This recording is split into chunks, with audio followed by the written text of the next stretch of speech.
Dessert is the worst course. I don't think you're going to change my mind on that anytime soon, but the Basque Country certainly gave it a big swing when I ate one of the most outrageously delicious things I have ever eaten, anywhere, ever. If only all desserts could be this good. But this is the little cove where we based our Basque operations. Anywhere else, and this place would be a marvel. People growing into a space, forming themselves into the landscape, but on this winding coastline, this is fairly normal. First serve, we ate local, and it was not good. Scantily clad chicken with just a little flourish of salt and a lick of a frying pan, and served on a plate with some fries. Now, I broke a couple of my rules while ordering this. One was never order chicken at a restaurant, and two was if the view's good, the food might not be so flash. And that certainly rang true. Shooting this on the Google Pixel is quite nice. Quite nice indeed. I love new gadgets. Our Airbnb was one of these commercially managed jobbies. So, in honesty, it was a little bit vanilla compared to what we've stayed in the past, but it was pretty well appointed and had a very respectable view.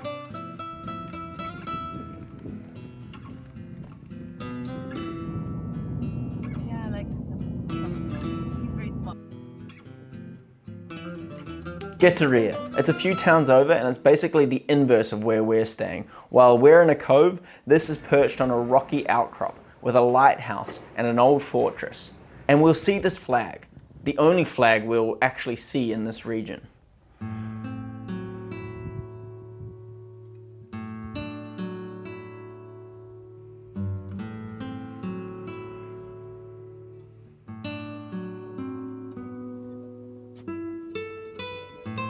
Now, as we were walking back up to town, I noticed a few of these fire pits. And you know when you see something and it's like seeing your destiny? This was it.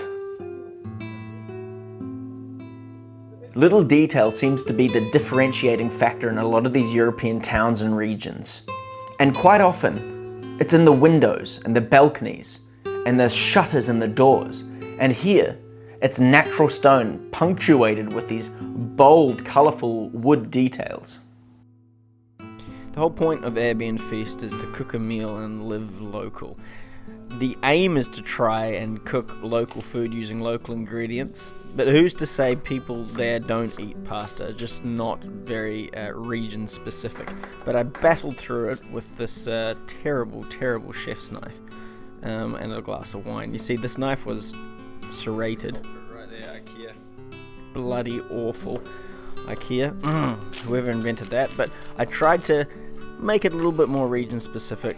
Jamon, I know that's more broadly Spanish, but this was coming together nicely. Everything needed to be caramelized, really draw out those flavors, and then with some egg and some milk, put it over a double boiler and started to coagulate it for a nice sauce.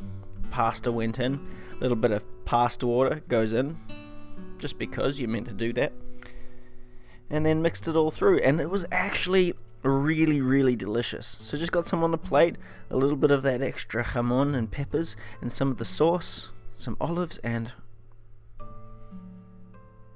not Basque. We surged along the Basque coastline towards San Sebastian. Now this place is stunning. It's got an absolutely beautiful coastline and immaculate details populating the city, and I don't care. I was here for one thing. This is La Viña, home of the burnt Basque cheesecake. Now, I'm not much of a sweet tooth. In fact, you heard me say it, dessert sucks generally, but this first silky mouthful elbowed its way into my top 5 things I have ever eaten in Europe. And at €5 for 2 slices, whew, that's a bloody bargain. It has my heart.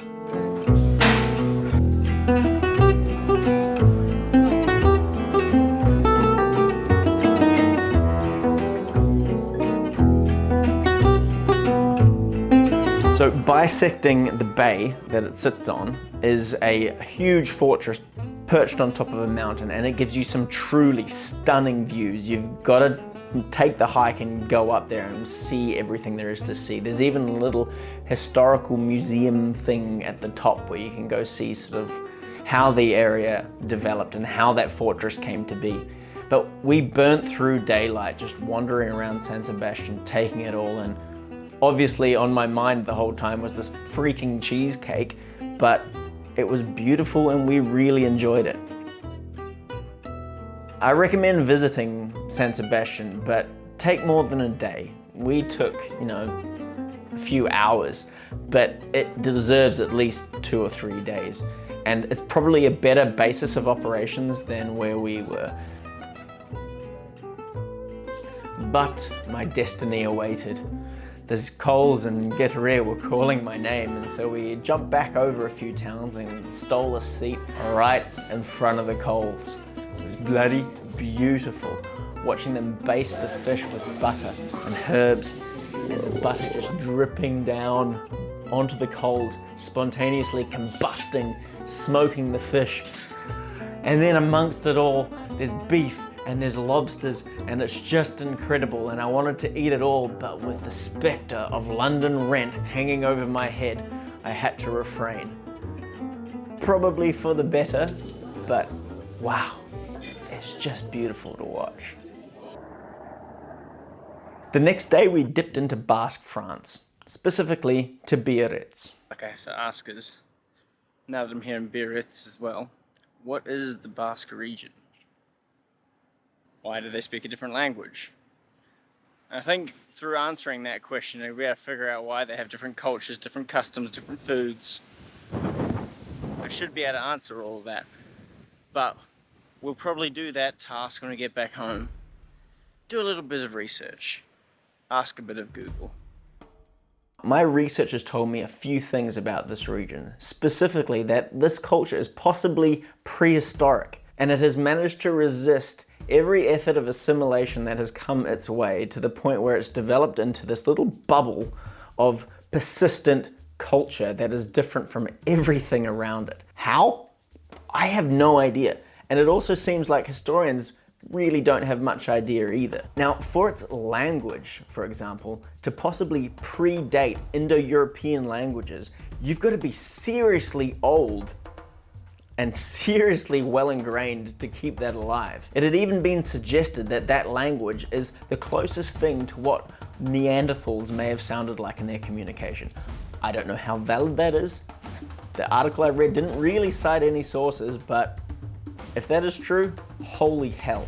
And as far as culturally resisting assimilation goes, perhaps it's just a Basque thing for people to look at these people coming in and saying, piss off, mate. I mean, I'd like to think of it that way. A collective ideology like that. It's pretty cool. Anyway, getting back to France, Biarritz's waterfront seems kind of abandoned. I would have thought it would be quite a hot commodity, but then there does seem to be a lot of renovations happening, so maybe it's second lifetime.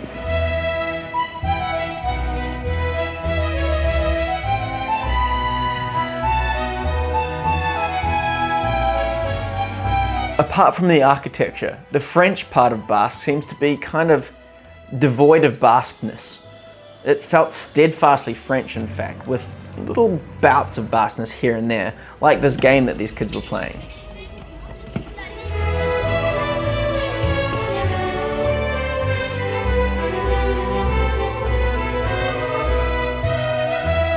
But this thing, holy hell, something is getting bumped from my list of top 5 things I've eaten in Europe because this was insane. Squid carbonara. Who thinks of that and decides to put it on the menu? The French, that's who. They do not give 2 shits about what the Italians think, and it's good because that was insanely delicious. And to be honest, it made me rethink my entire existence as a person who cooks online.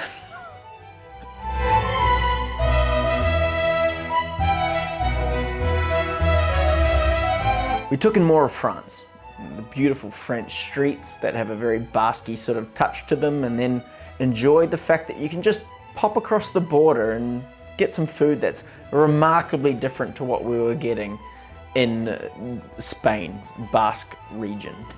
And we enjoyed a little sunset, and then we got home for another fairly rushed dinner. Now, not every Airbnb feast goes 100% the way I want it to, and after eating the things that I had eaten, especially in San Sebastian here, I felt like nothing was going to live up to it. And so I tried to get inventive with this dish. This is by no means my favorite dish that I've done on an Airbnb feast. In fact, if I'd made this in any other circumstance, I would not be showing you. But it came out fairly tasty. Roasted aubergine, then onion, garlic, and pears, chopped up and then caramelized in butter. There was a herb in there, I can't remember what it was, but something about thyme rings a bell. Now the smell coming off this is pretty damn delicious, but it needs something bright, so I added the parsley stems that I hacked up with that terrible knife and kept on stewing. Now sausages go in, and they got browned off and then chopped up. I deglazed the frying pan of the pork sausages and then added it all back in and cooked it until everything was nice and soft. Plating looks like a dog's breakfast, but it was pretty delicious. Good little late night, poorly organized snack.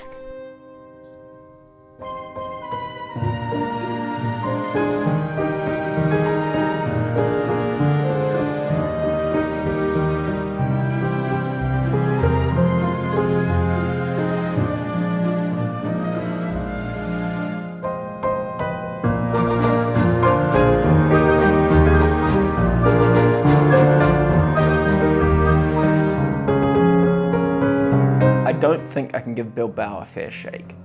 It's the most modern, it was the last place we visited, and it felt like the Basque culture was a little bit diluted.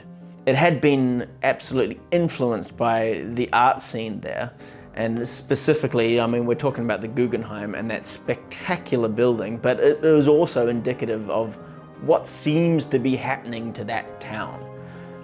But we were only there for a few hours, so I don't think it's fair for me to go and judge. Similarly, the pinchos I finally tried were not great. They were greasy and kind of just really not light and fresh the way I expected. And I probably would need to try a better bunch. Maybe it was just the place we were eating at, they weren't great. But I will reserve my judgment. I'm sure they're delicious, or else people wouldn't eat them. Now, what can I say about the Basque region as a whole? I mean, that's difficult because to me, it's a bit of a mystery. People can't quite figure out where it came from or how it evolved and how it resisted outside influence for so long. But that is what makes it absolutely fascinating, that places like this can exist in the world in such a highly populated area and tumultuous area and stay the same and not be influenced and not be taken over by the largest common denominator.